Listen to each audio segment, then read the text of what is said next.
Hey y'all, it's Miss Stephanie. And Miss Kristen. And as y'all can see, our hair looks a little bit different today, and that's in honor of the story that we're talking about. Can you think about a story where the main character had really, really long hair? Samson. That's it. Yes. But before we get into the story and we learn too much more about it, we're going to remind ourselves of how we got to where we are. So, do you want to start at the beginning, Miss Stephanie? The beginning? Yes. Jeez. Yeah, let's start at the beginning. But one thing I do want y'all to know is that this is like an overall big picture. There's tons of stories in between that we're skipping, but this kind of gets you from the very beginning to where we are today. So, in the beginning, God created the heavens and the earth, and he also created people. And it was a good thing. It was good. It was. And then, so it was Adam and Eve, but then eventually they sinned. They made mistakes, they messed up, and they were separated from God. But God had a plan. But what ended up happening was people populated the earth. They were fruitful and they multiplied, they went out, but instead of turning towards God, after their generations, they turned away from God. And it got so bad that God had to send a flood to basically start over. But he chose one family, he chose one man, Noah, and he saved him and his family and all the animals. And they were able to survive on the boat because they trusted in God and he was a righteous man. Yeah. And so after that, they repopulated the earth, and people still didn't get it right. We have the Tower of Babel, where they decided to try to build a tower all the way up to heaven. And at that point, God said, hey, you know what? I'm going to disperse y'all. Y'all are supposed to go out anyway, but I'm going to put you in different regions of the world and change your language. So, And then fast forward some more time, and we're going to jump into the patriarch era, where we meet Abram and how God chose him to be the father of a nation that would represent him to the world. And he would have descendants as many as the stars in the sky, and he was going to be a blessing to others, and he was going to have a land that was promised to him, a promised land. A promised land. And so Abraham, his name was changed to Abraham, had Isaac. Isaac had Jacob, and then Jacob had Joseph. But Jacob had his name changed to Israel. Yes, and which gives us the Israelite people. Right. So Jacob's favorite son was Joseph, but Joseph was sold into slavery because his brothers were jealous of him, and he ended up being sent to Egypt. And while he was in Egypt, he ended up rising to power because he was just faithful and he trusted God. And he became Pharaoh's kind of right-hand man. And because of the way that God helped him interpret some dreams, they were able to store food before a big famine. So they actually had enough food in Egypt because of Joseph, who depended on God to last the whole 7 years of the famine. And so because of that, this moved Joseph's family to Egypt. Like, he ended up forgiving his brothers, and his family and pretty much everybody moved to Egypt. So they left the promised land where they were and moved to Egypt so that they would actually survive and have food. Yes. But while they were in Egypt, they didn't go back to the promised land. No. And they ended up staying there and being enslaved for 400 years, for 4 centuries. Yeah. And then God called a guy named Moses to lead them out of out of Egypt, to go back to the land that God had promised them. And Moses led them for a while. They got the 10 Commandments. They did some cool things. They actually got to the promised land. Then they had to back up, and they got off track. They wandered in the desert for 40 years under Moses' leadership. Yeah. And so some things happened. Moses wasn't allowed to go into the promised land, nor were a lot of the people that were with him as they were wandering in the desert. But there were 2 people that were faithful, and that was Joshua and Caleb. And so God allowed them to go into the promised land, and he allowed them to conquer Jericho and that land so that they could live there again.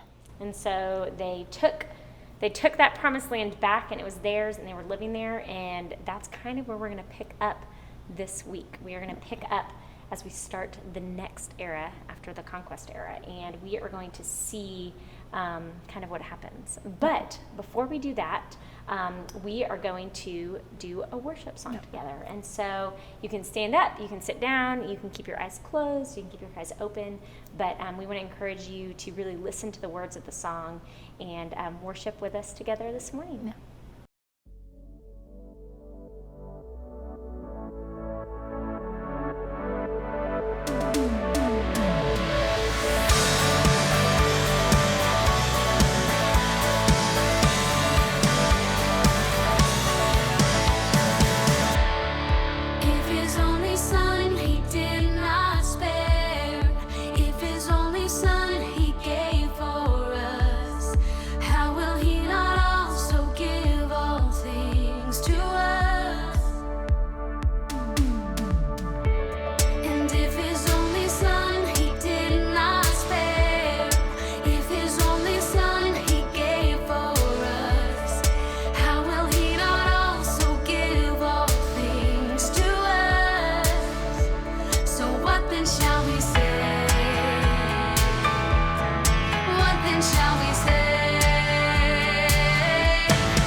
I love that song so much, especially since it shows how much God is for us. Absolutely. It's really neat to see the way that God is like on our side, you know.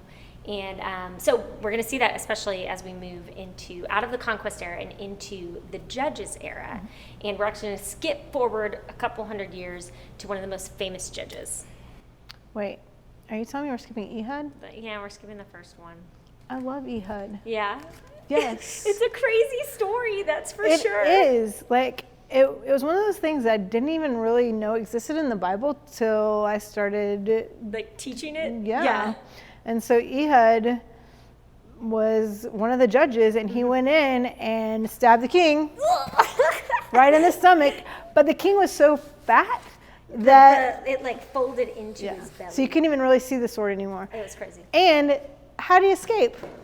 He went out the potty. It was not great. No. So if you haven't heard the story, I say look it up. Look up Judges 1 and 2. Yeah, it's pretty good. But we are going to actually jump forward to Samson. No. So let's go check out the story of Samson today. And as you're watching the video, we want you to look for two things.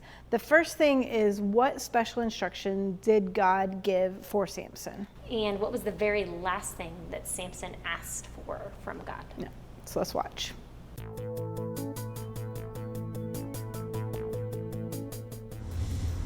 The Israelites disobeyed God, so God let their enemies, the Philistines, rule over them. One day, the angel of the Lord appeared to two of God's people, Manoah and his wife. He told them they would have a son who would save the Israelites from the Philistines. God had special instructions for their son. He should never cut his hair. Manoah's wife had a baby, and she named him Samson. God blessed Samson and made him strong. When Samson grew up, he saw a Philistine woman he wanted to marry. He went with his parents to meet the woman. On their journey, a young lion jumped out at Samson. Samson killed the lion, but he did not tell his parents what he had done. When Samson and his parents returned from the wedding, Samson found the lion. Some bees had made honey in the lion's body. Samson scooped up some honey and gave it to his parents. Some Philistine men came to help Samson prepare the wedding feast. Samson told the men a riddle. Out of the eater came something to eat, and out of the strong came something sweet. The riddle was about the lion and the honey, but the men could not figure it out. They asked Samson's new wife for help. Samson told his wife the answer to the riddle.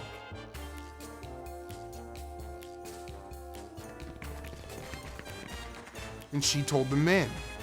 Samson had been tricked. He was angry and he left his wife. When he went back to get her, she was gone. Samson was so upset that he burned the Philistines' fields. This made the Philistines angry. They wanted to kill Samson. Samson escaped to another city where he fell in love with a woman named Delilah.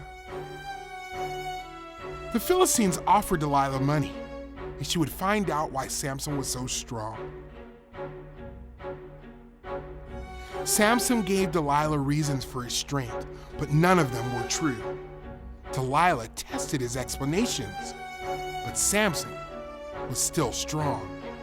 Finally, Samson told Delilah the truth. "If you cut my hair, I will not have my strength," he said. So, when Samson was sleeping, the Philistines cut his hair. Delilah shouted, "Samson, wake up! The Philistines are here to kill you!" But Samson wasn't strong anymore. The Philistines grabbed him and made him blind. They took him away in chains. Samson's hair began to grow back. One day, the Philistines made Samson stand between two pillars in their temple. Samson cried out to God, "Lord, please remember me. Strengthen me once more." So God strengthened Samson. Samson pushed on the pillars and collapsed the temple. Samson and everyone in the temple died.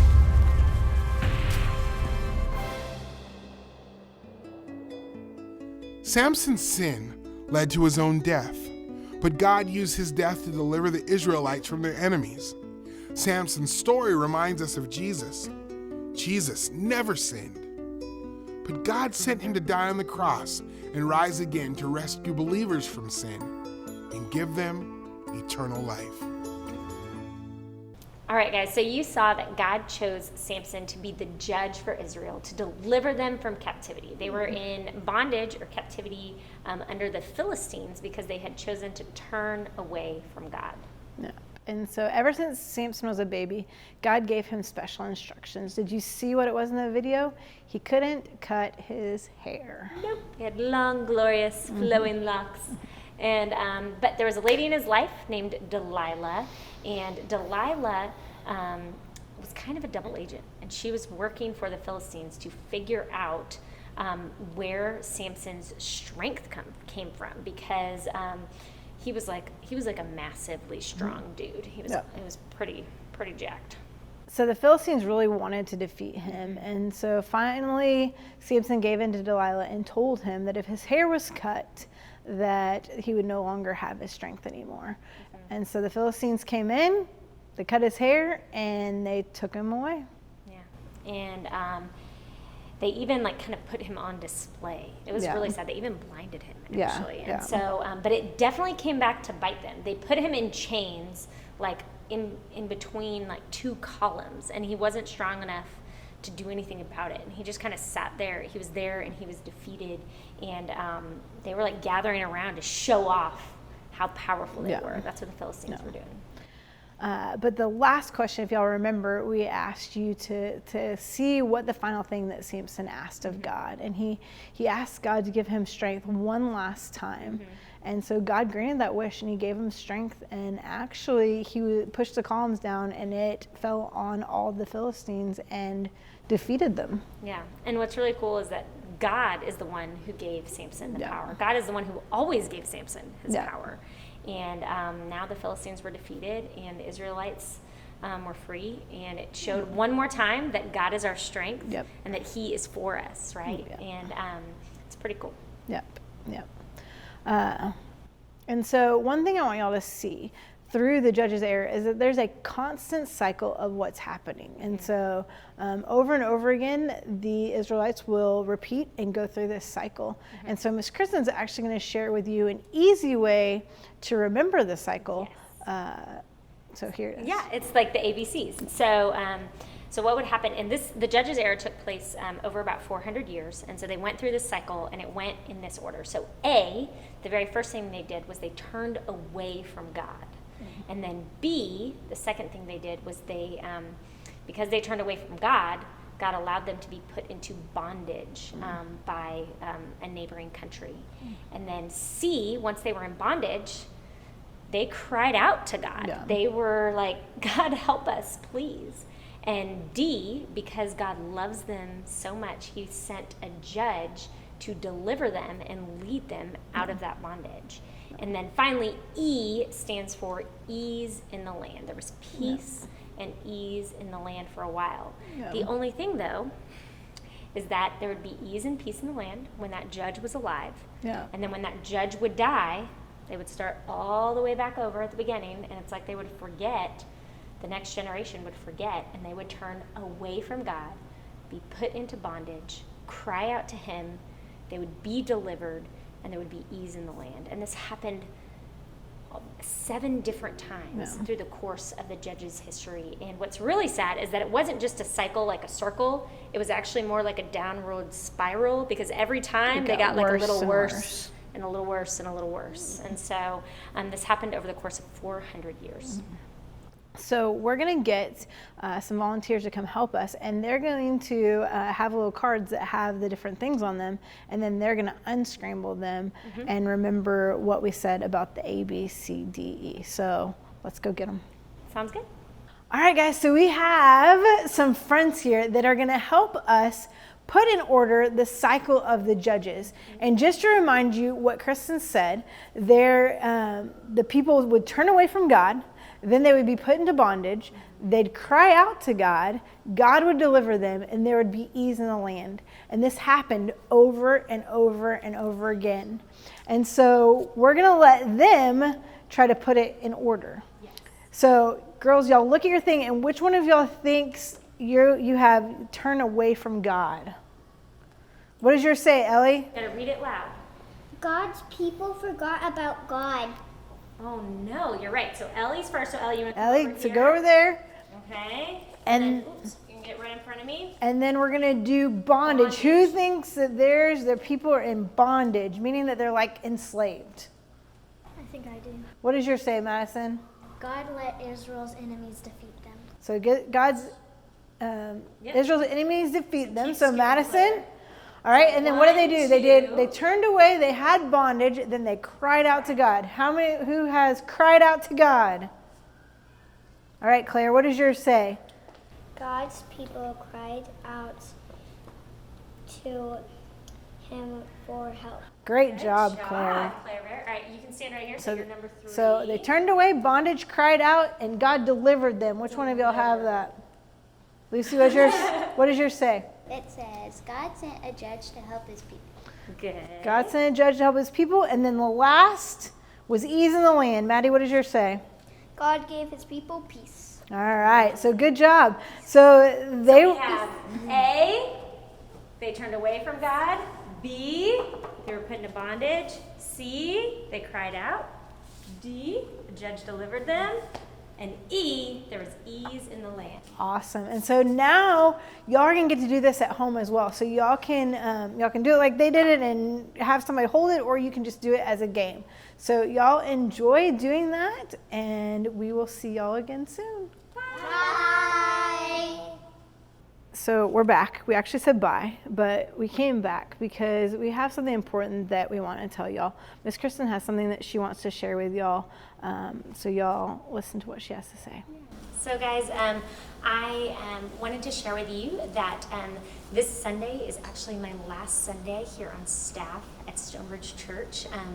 My family will still be members here. You will still see me here at church. I'm dropping my kiddos off and being involved in different things, but I have decided to jump back into the world of formal education. I am going to be teaching 9th grade algebra and geometry at the Woodlands High School 9th grade campus, and we are sad to be leaving this church as my job, but I'm very happy to stay here and stay with my friends and get to worship with you guys. But we wanted to let you know, and we love you very much, and I will miss seeing you guys on Sunday morning in the Seaside, but I promise I'll come around and visit and say hi to you guys. And you have meant so much to me. I have been here for 9 years. Oh, wow. So I have loved being here at StoneBridge, and but I'm excited to still be a part of it as a member and see you guys around. Yeah.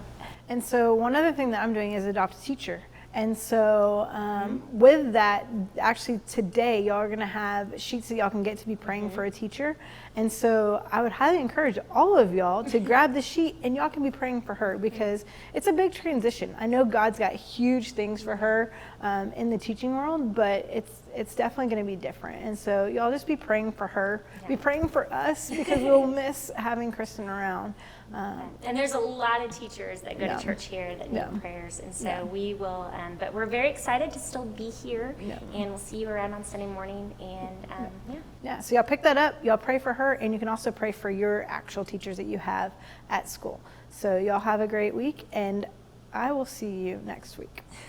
Bye, guys.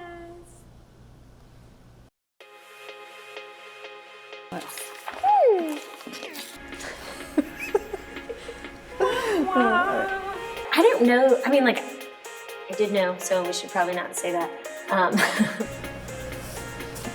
Watch that video. Watch that video. So now we're gonna play Jacob.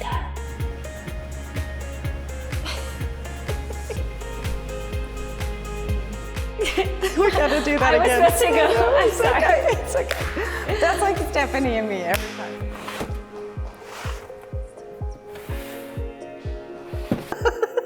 I didn't get it either. I was like, Yeah, I was like, I don't know if you know the story of Ed, but it's pretty crazy. He gets, oh gosh, that was really loud. Oh gosh. that was great. One take wonder. But maybe we should not say that. Do it, yeah. Right, that's it, right? There you go. Got it for you. Dance break. Dance break. Dance break. Let's get Stephanie. No, Stephanie. this is recording. Go Stephanie. Go Stephanie.